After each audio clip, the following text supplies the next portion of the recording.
الرحمن الرحیم دوستانو د چمن د پرلت څخه حاضر یم یعنې اوس هم دوام لري.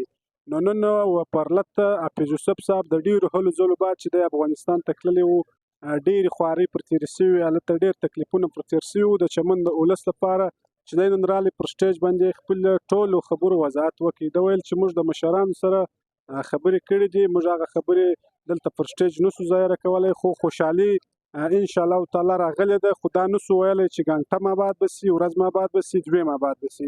خبره ستاسو په مخ کې ږدم هغه دا چې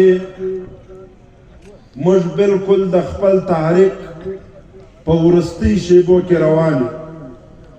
په هغه کې نه زه د ګانټې خبره چاته کولی سم، کېدی چې په ګانټه کې موږ له خوشحالي راورسېږي، نه د ورځې خبره کېدای چې په ورځ کې موږ ته خبره راورسېږي.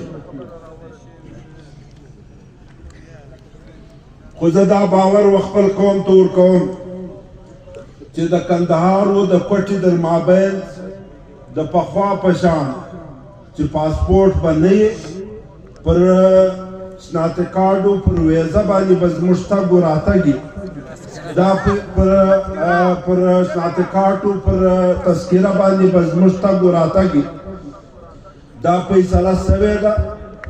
صرف دونه قدر مانده ده چې دا فیصله به موږ ته رارسېږي.